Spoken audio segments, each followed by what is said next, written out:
यहाँ पर पहला प्रश्न है कि प्राकृतिक वनस्पतियों के संदर्भ में निम्नलिखित युग्मों को पर विचार कीजिए, और हमें यहाँ यह देखना है सही सुमेलित है या नहीं है। अब सोचिए, यहाँ फॉरेस्ट है और यहाँ पादप उस फॉरेस्ट में मिलने वाले वृक्ष की प्रजातियां हैं। अब इस प्रकार के जो नाम होते हैं उनको तैयार करने के लिए आपको वनस्पति विज्ञान की भी समझ होनी चाहिए। जब आप साइंस पढ़ रहे हैं तो उस समय इकोनॉमिक बॉटनी के टॉपिक को तैयार करते हैं, और यही नहीं, इस इन्वायरमेंट एंड इकोलॉजी की समझ होगी, तब आप कई क्वेश्चंस को आसानी से सॉल्व कर पाएंगे। क्योंकि यहाँ कह रहा है उष्णकटिबंधीय सदाबहार वन, ट्रॉपिकल एवरग्रीन फॉरेस्ट। तो जैसा कि पहले डिस्कस किए गए क्वेश्चंस के द्वारा आपने ट्रॉपिकल या उष्णकटिबंधीय सदाबहार वन के बारे में बहुत कुछ रिवाइज किया। अब आपको ये पता है कि जहाँ कहीं पर भी 200 सेंटीमीटर से अधिक वर्षा होती है, वर्ष भर तापमान अधिक रहता है, वहाँ सदाबहार वन के वृक्ष मिलते हैं। और उष्णकटिबंधीय सदाबहार वन के जो वृक्ष मिलते हैं उनमें rosewood, greenheart, ironwood, mahogany,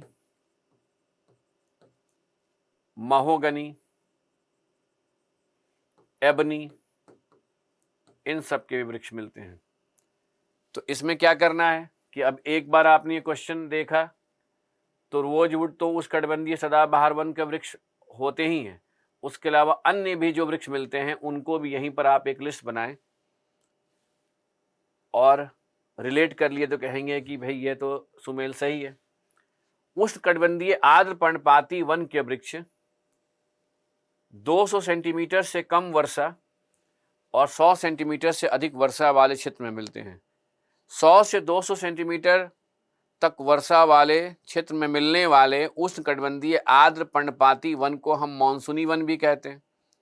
इसे हम पर्णपाती क्यों कह रहे हैं? क्योंकि शुष्क ऋतु के समय इनकी पत्तियां गिर जाती हैं। और आर्द्र पर्णपाती वन के जो वृक्ष होते हैं उनमें जो साल है, उसके अलावा टीक, सैंडलवुड, इस प्रकार के आपको वृक्ष मिलेंगे। जो कॉमन नेम है वो मैं बता रहा हूं। तो पहले क्या करना है कि किसी भी फॉरेस्ट में मिलने वाले जो वृक्ष की सामान्य प्रजातियां होती हैं उनका लिस्ट तैयार करके और उन्हें मैप में इंडिकेट कर लेना है, वर्ल्ड से लेकर इंडिया तक।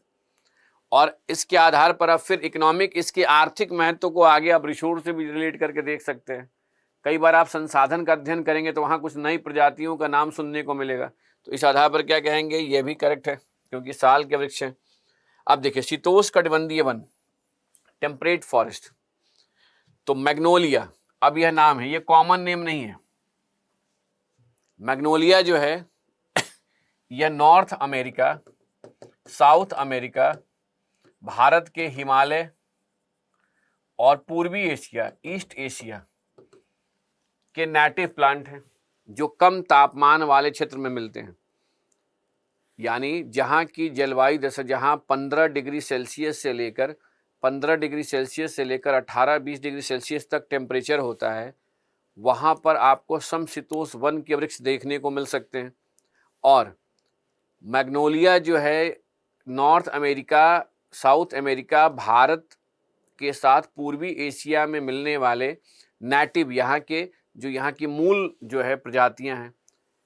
यह इसलिए इम्पॉर्टेंट है क्योंकि मैग्नोलिया वृक्ष जो है उसके जो फ्लावर होते हैं, उसके फ्लावर का यानी उनके फूलों का रंग या तो वाइट या पिंक या येलो होता है और उनमें एक अलग तरह का फ्रैग्रेंस होता है। तो इस प्रकार के वृक्ष जो होते हैं मैग्नोलिया, उनके फ्लावर्स ऑर्नामेंटल होते हैं, उनका अपना महत्व होता है, इसलिए एक इम्पॉर्टेंट नेम है। इसके अलावा टेम्परेट फॉरेस्ट की अगर हम बात करें तो टेम्परेट फॉरेस्ट में आपको जो कॉमन नेम मिल सकते हैं वो है ओक, एल्म, पोपलर विलो। तो देखिए, इस प्रश्न को सॉल्व करने के साथ आप यह कह सकते हैं कि तीनों ही सुमेल सही है और इसका सही जवाब डी है। और इस क्वेश्चन को सॉल्व करने के साथ साथ एक बात यह भी स्पष्ट हो जा रहा है कि जब हमें प्राकृतिक वनस्पति के वितरण का अध्ययन करना है, प्राकृतिक वनस्पति से संबंधित विशेषताओं का अध्ययन करना है, तो वैसे में हमें केवल उनके डिस्ट्रीब्यूशन को ही नहीं देखना है, बल्कि यह भी जानने का कोशिश करना है कि आखिर किसी भी प्रकार के प्राकृतिक वनस्पति किसी खास क्षेत्र में ही क्यों मिलते हैं, यानी उनके विकास को कौन कौन से कारक प्रभावित करते हैं। यह हो गया कारण पक्ष को भी समझना है। दूसरा, किसी भी प्राकृतिक वनस्पति के अंतर्गत मिलने वाले जो प्रजातियां होती हैं उनके नाम को भी ध्यान में रखना है। तो डिस्ट्रीब्यूशन को मैप से समझ सकते हैं और मैप को देखते समय हम उसके पीछे के प्राकृतिक कारणों को भी समझ सकते हैं, लेकिन जो स्पीशीज है उनके नाम को हमें लिस्ट बनाकर टाइम टू टाइम देखते रहना पड़ेगा, क्योंकि ये फैक्ट्स होंगे और वैसे प्रजातियों का महत्व अधिक होगा या वैसे प्रजातियों का नाम याद रखना इंपॉर्टेंट होगा जिसका इकोलॉजिकल या तो पारिस्थितिकी महत्व हो या उसका आर्थिक और सामाजिक महत्व हो। तो देखिए, ऐसे आप क्वेश्चन को सॉल्व करेंगे और इससे आइडिया आपको मिल गया। नेक्स्ट क्वेश्चन पर मतलब कह सकते हैं कि ये जैसे मैप लिया आपने और कह दिया कि यहाँ 300 सेंटीमीटर से अधिक वर्षा वाले क्षेत्र हैं, यहाँ पर 300 सेंटीमीटर से अधिक वर्षा वाले क्षेत्र हैं, इन सभी जगह उष्णकटिबंधीय सदाबहार वन मिलेंगे। इधर आएंगे तो यह जो है 100 सेंटीमीटर से अधिक वर्षा वाले 100 सेंटीमीटर से 200 सेंटीमीटर तक वर्षा वाले क्षेत्र में उष्णकटिबंधीय पर्णपाती वन मिलेंगे। ऐसे मैप में इंडिकेट कर लीजिए डिस्ट्रीब्यूशन, और डिस्ट्रीब्यूशन को इंडिकेट करने के साथ 100 सेंटीमीटर के बाद अगर ये 70 सेंटीमीटर तक वर्षा वाले क्षेत्र हैं, उसके बाद 70 के बाद ये 40 सेंटीमीटर तक वर्षा वाले क्षेत्र हैं, तो पर्णपाती वन के बाद आर्द्र के बाद शुष्क कटीले वन होंगे। कटीले वन के बाद यहाँ सवाना वनस्पति होगा, सवाना के बाद यहाँ मरुस्थलीय वनस्पति होगा। वैसे इधर भी जाएंगे तो 100 से 300 के बाद ये 200 सेंटीमीटर है, 200 के बाद यहाँ 100 सेंटीमीटर और अंततः यहाँ ये बीच में वृष्टि छाया क्षेत्र। तो ऐसे आप क्या करेंगे, मैप की सहायता से आप डिस्ट्रीब्यूशन को दिखा सकते हैं कि आर्द्र पर्णपाती की जगह पहले तो सदाबहार वन, फिर अर्ध सदाबहार वन, फिर आर्द्र पर्णपाती, शुष्क पर्णपाती, कटीले वन, सवाना वनस्पति और मरुस्थलीय वनस्पति।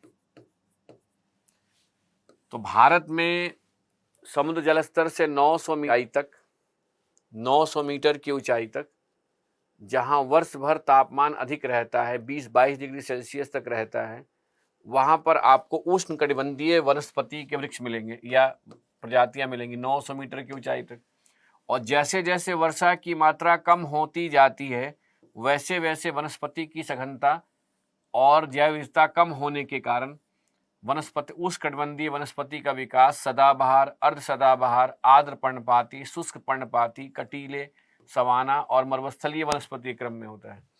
तो कैसे आप तैयार कर सकते हैं, एक मैप लिए जिसमें वर्षा के डिस्ट्रीब्यूशन को दिखाया, उसी वर्षा के डिस्ट्रीब्यूशन के साथ प्राकृतिक वनस्पति के डिस्ट्रीब्यूशन को दिखाया, और प्राकृतिक वनस्पति के डिस्ट्रीब्यूशन को जब आप दिखा रहे हैं तो मैप में कौन से मैप को अध्ययन का आधार बनाना है, वर्षा के वितरण मानचित्र को, और उसमें इंडिकेट किसे करना है, प्राकृतिक वनस्पति के डिस्ट्रीब्यूशन को। और जो इसके पहले क्वेश्चंस आए थे वो क्या हो गया, वो इस किसी भी प्राकृतिक वनस्पति प्रदेश में किस प्रकार की प्रजातियां मिलेंगी वो तथ्य होंगे। उन तथ्यों को हमें लिस्ट बनाकर अलग से ध्यान में रखना है और उसे अपडेट करते रहना है।